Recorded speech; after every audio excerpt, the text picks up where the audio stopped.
படிப்பினுடைய அவசியத்தை உணர்ந்த காரணத்தினால்தான் நஞ்சு கொடுக்கப்படும் நேரம் வரை கிரேக்க நாட்டு கவிதைகளை படித்துக் கொண்டும் கேட்டுக்கொண்டும் இருந்தான் சாக்ரட்டிஸ். தூக்கு கயிற்றை முத்தமிடும் வரை படித்துக் கொண்டிருந்தான் உமர் முக்தார். தூக்கு மேடைக்கு அழைத்துச் செல்லும் வரை படித்துக் கொண்டிருந்தான் பகத்சிங். படுக்கின்ற இடம் கூட படிப்பகத்திற்கு அருகாமையில் கேட்டார் அண்ணல் அம்பேத்கர்.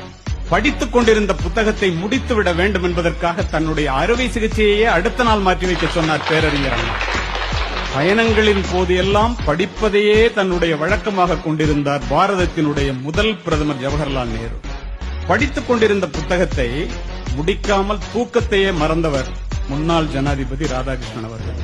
படிப்பால் மட்டுமே பாரதத்தை பாராள வைக்க முடியும் என்று படித்து சொன்ன திரு APJ அப்துல் கலாம் 35 ஆண்டுகள் நூலகத்திலே மூழ்கி மூலதனம் என்னும் வேதாந்தத்தை கண்டுபிடித்தான். இன்று வரை கம்யூனிஸ்டுகளுடைய பைபிளாக போற்றப்படுகிறது கார்ல் மார்க்ஸ்.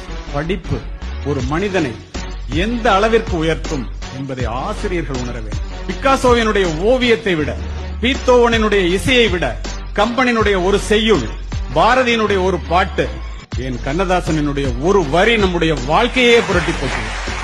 அதற்காக படிக்கிறோம். இரவு முழுவதும் தொழுகையில் ஈடுபடுவதை விட 1 மணி நேரம் கற்பித்தல் மேலானது என்கிறார் நபிகள் நாயகம். கற்றுக்கொள்வது மனித பண்பு, கற்றுக் கொடுப்பது மனித மாண்பு. கற்க தோங்குபவன் மாணவன், கற்றுக்கொண்டே இருப்பவன் ஆசிரியன். கற்றுக் கொடுப்பதனால் தான் ஆசிரியரை கற்றுக் கொடுப்பவர் என்று சொல்லுகின்றோம்.